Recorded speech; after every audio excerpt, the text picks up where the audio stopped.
Okay, first of all, I'm really pleased to be here, and I'm very grateful for everybody who was here. Whoever is here, maybe you are disappointed because of traffic, but I think who is here, that's what is important and what counts. And I'm really pleased to see a food movement, which means that there is a lot of interest in this topic, which is really new too. Okay? So, great idea. There is one thing, just a suggestion or recommendation that I would have. One of your topics could be make our farmers feel proud again. And let us feel proud about the farmers. Otherwise we would be dying. You realize that? So that could be an interesting topic, and I think that's one of the essences that we have to work on in agriculture. So I am this awkward guy, Dutch, come from Wageningen University. I have done different jobs. My last job was director of ISRIC. ISRIC is the World Soil Information Center. But I left the whole university and everything because, in my opinion, we ended up having too little impact. So we do a lot of research and it just sits there on the shelf and it doesn't reach people, farmers. And I joined this organization because it's like an NGO that reaches hundreds of thousands and millions of farmers. But the problem with NGOs is that they may not have enough science base, and they propose things that may not be sustainable or not long lasting. Now the organization I'm in was a research institute and it moved into development. So we still have 15% research and 85% implementation, which is unique. So I'm running a program here in Ghana where we in the north and the middle of the country try to increase the productivity at farm level. So that's the on-the-ground NGO type of work. But we also train 5 PhDs, Ghanaian PhDs, at Wageningen University, with Morocco University, and 3 universities here. We have like 22 master students right now that are involved. We work with 6 universities in Ghana and 2 research institutions here in Ghana. So it's an international program with implementation and research to join these different worlds. So, now what will we be seeing? You will look at a very nice and inspiring movie. And it looks really great, and it looks as if we have paradise on earth. And I wish it could be true. Okay? I don't want to spoil your appetite or whatsoever, but I will give you a brief lecture so that you will be able, I hope, to place this in a right context. Okay? That's all. It's fine. So I have my plant here, and of course it has all these roots, etc. And what makes it grow is carbon dioxide. Hey, have you heard of it? Right, the climate change issue, right? So this plant captures carbon dioxide. It needs a nice temperature. It needs radiation. Radiation is the energy, okay, and it captures that and turns that into biomass, as we call it, plant material. And of course it needs water, and then you have all these pests and diseases that try to eat it, etc.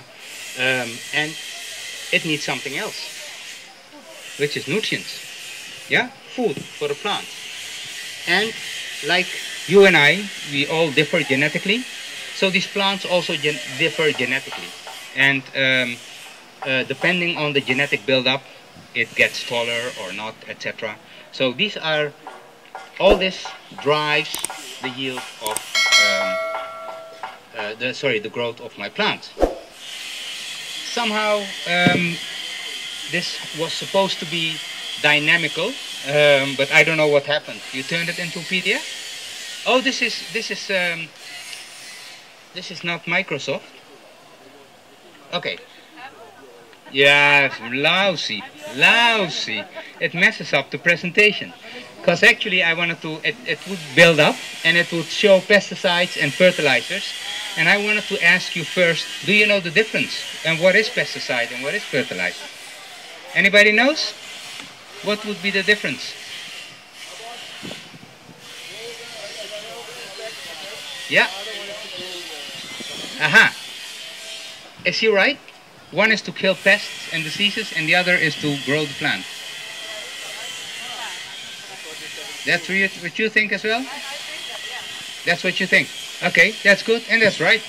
So this thing actually is there to protect the plant against pests and diseases to be eaten up, etc. Now this thing is like you and I, we need for our growth proteins, fats, and sugars, right? To stay healthy, we need minerals, vitamins. Basically, the plants need the same thing. So they need nitrogen, phosphorus, potassium.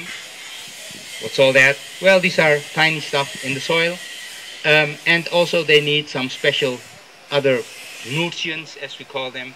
So fertilizer is food for a plant, right? And that's different from a pesticide that kills an animal. So basically you could do what we call integrated pest and disease management. So you go, you count, is it really serious, should I spray or not, and you try to reduce the number of spraying. Or you can just say every 2 weeks I'll go out and I will spray, okay? So you can really work on those things.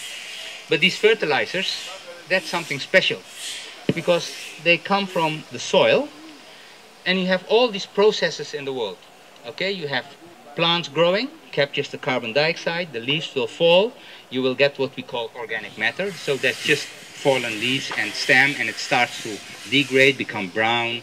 And actually all that stuff, when it accumulates a lot and it lays there for millions of years, we end up having coal. Yeah, we have oil. Okay, we have gas. So what we do now, and it takes millions of years to produce that oil, we pump it up, we put it in my car, I drive, and all those, the carbon dioxide that this plant has captured is emitted immediately into the air. And that's a problem. Okay? That's the climate change problem. Now there are all these processes also. This material falls on the soil, the leaves and stems. It starts to decompose, and the nutrients like nitrogen, phosphorus, they become available again. And these are bacteria that eat on it and they live on it, etc. and so on and so forth. Now this is nature, right? This is nature. And it would be wonderful if we could depend on nature. But can we? How many are we on this earth? How many are we together in this world? 7 point something, yeah. Billion, huh? We are talking billions of people. Okay, so these cycles are, let's say, long-term cycles. It takes tens, hundreds of thousands of years for these processes to occur, which means it's a slow process, right? Actually, if I would wait for those processes, I would probably die. So here we go. Yeah, okay, thank you. This is just a plant, a sunflower. I grew it in a pot of sandy soil. We gave it a little bit of water, very little, otherwise it would die. And it was just a sandy soil, yeah, soil with sand. And this is how my plant looks like. So what do you think will happen if I will give it a little bit of water? What would happen to my plant? It will grow. It gets greener. Anybody? Oh, hey. Miss. Oh.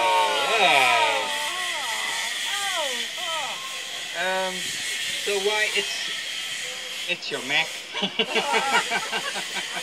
It's not responding to my. I had hoped it would work. So, okay, let me just do it like this. So basically when we give it some water, the plant stays about the same. Nothing happens. And the reason is, we didn't give it food, right? Here, we don't give it more water, but we give it some nutrients. And what will happen then is it will grow. Yeah?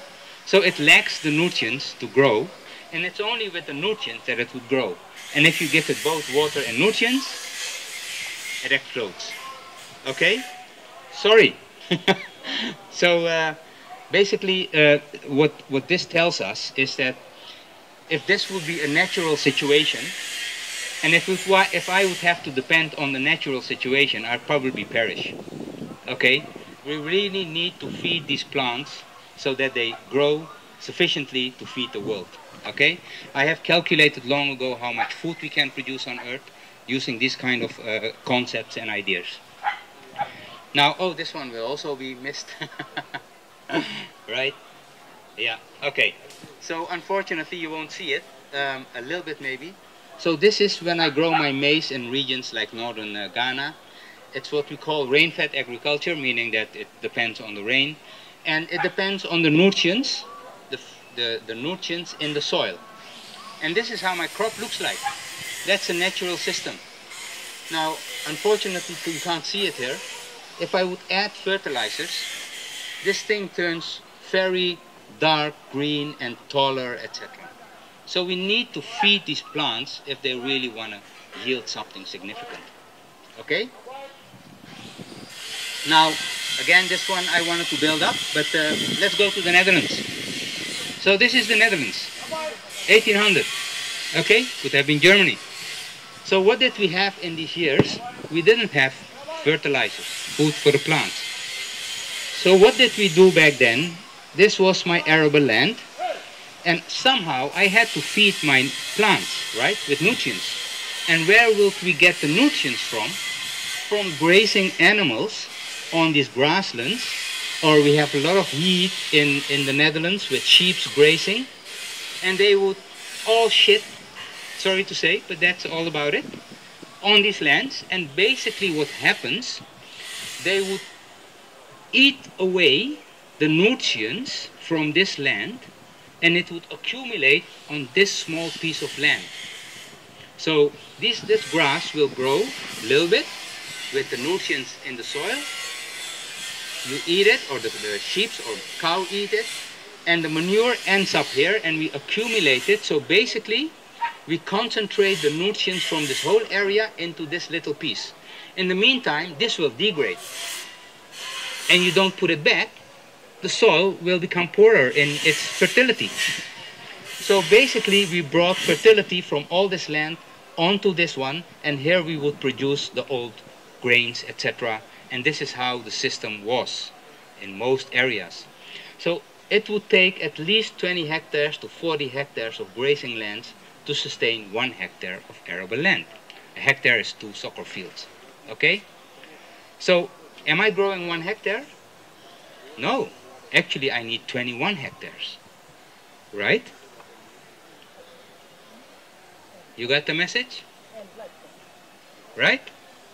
And that's the issue. So when you watch the movie, just keep this in mind. Okay? So let's go to Ghana or northern areas. So here the soil is even less rich in nutrients. It's actually poor in nutrients. So all these crops hardly grow, and it takes more than 40, 50, 100 hectares to sustain 1 hectare. So you have your cattle roaming around, and you collect the manures at a small place, and it will take you a lot of land just to produce on one small piece of land. So basically, when you look at all these nutrients, all the manure in West Africa, we did all these calculations, you would end up having about 2.5 kg of nitrogen, one of the nutrients, the proteins like you and I eat. 2.5 kg, or this much phosphorus per hectare. Is that a lot? Well, if I grow 1,000 kilograms of maize, it already needs 20 kilograms of nitrogen. Right? So the system by itself cannot sustain high yields. And if we don't have high yields, we may need a lot of land. We just don't have it. Right? Because these nutrients, it's food for the plant, and actually that's what happened in chemistry, and we all call it chemical, etc. So we were able to capture those nutrients, and we supply it as fertilizers to the plants. Okay? So that we can have higher yields than using all this land to kind of gather the nutrients and have high yields. So if it's about pesticides, can we do without? Probably, if we are very careful, etc. Maybe not entirely, but basically from a biological perspective it would not be needed. But of course, if all these bugs eat it up, then it wouldn't be helpful either. But you could have, let's say, other bugs that prevent expansion of the bad ones. So you can do something biologically here. If it's about the fertilizers, we should be smarter and better with it. but I don't think we can do without it. Right now, estimates are at least half of the food in the world is produced because of the use of fertilizers. And I will be with you if you say, oh, but it could be bad. Yeah, if we don't use it wisely, it can be very bad. So we really have to give it a thought. We cannot throw away the baby with the bathwater. So it needs a place, but we have to improve on it. And that's the type of work that we are doing. Okay, so I think I'm done. More than 10